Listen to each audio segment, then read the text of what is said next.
So I'm using regular flour.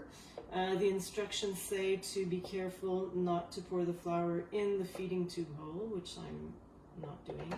But I have put some here. Okay. All right.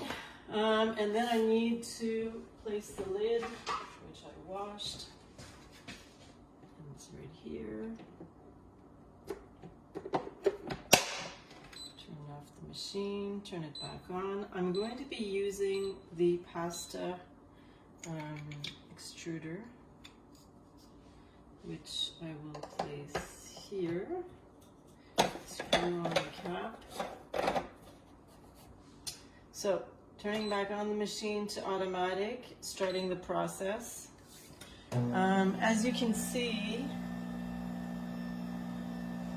the machine mixing paddles throw flour into the tube. So this is going to create the mess that they're asking you to avoid when they tell you not to pour flour into the mixing tube, because obviously the water won't be mixed in. The liquid won't be mixed in with the flour, so it's going to jam, which is the problem with this machine.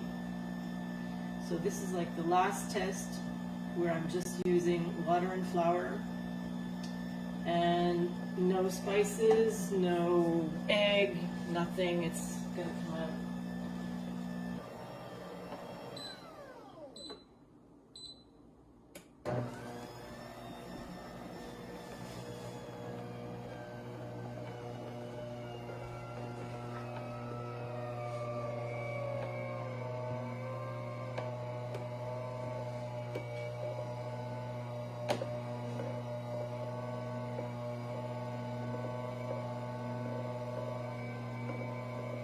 So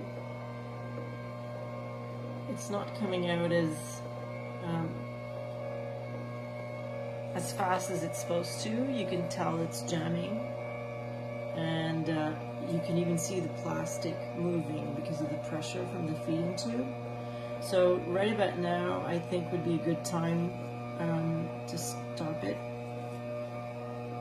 because it's really, you can tell that it's blocked. If I can open it, and this is the other problem with this machine, is that there's so much pressure from the feeding tube when it jams that it's almost impossible to unscrew it. So as you can see, it's crumbled and jammed here. So you got to take this apart and clean it out, and then scrape as much as you can off of here.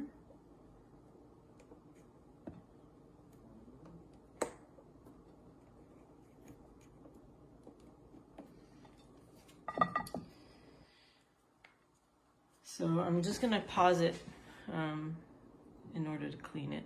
Okay, so I'm back. It took me a couple of minutes to clean out all the gunk that was stuck. Well, there's still a bit left, but anyways, it's minor. So I'm going to be putting this back together. The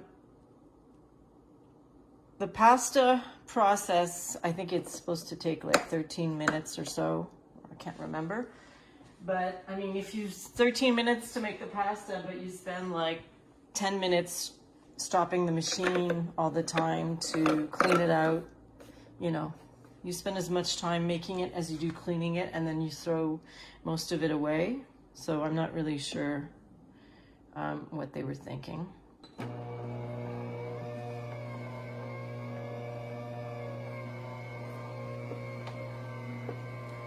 See, now it seems to have a better texture, even though there's a bit of water coming out. So I'm just going to cut this off. See, now you can tell the speed is better, and you can tell that the texture of the pasta is less crumbly. It seems to have a really nice texture.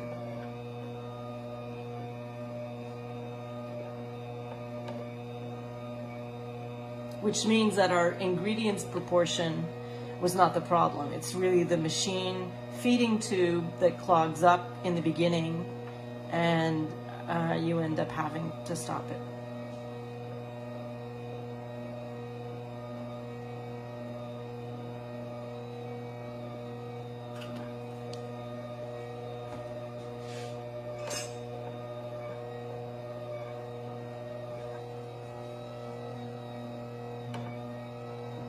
See, it seems to be jamming again because the top part is coming out really quickly and then the bottom part is not.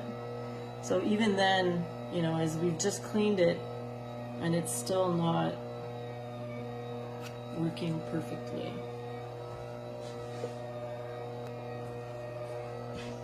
So now we seem to be getting a better shape. It's less distorted. I can unfold them to make ravioli. And also, there always tends to be some leftover pasta in the machine. So there's I can't, you can see it at the back. So I'm gonna stop the machine, take it off the paddle, try to stick it in the feeding tube.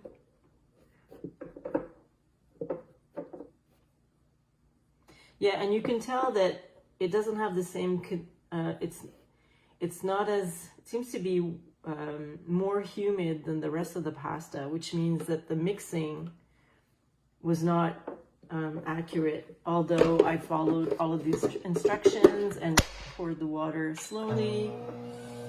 So,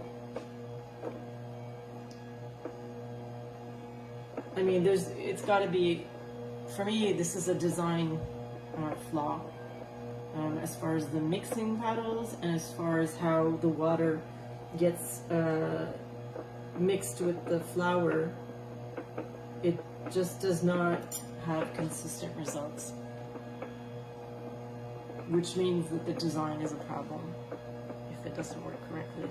It's not normal to have to this much of a headache. I mean, when you use any other kitchen appliance, you don't have these kind of problems. So that was my review for the Philips Compact Viva Collection pasta machine.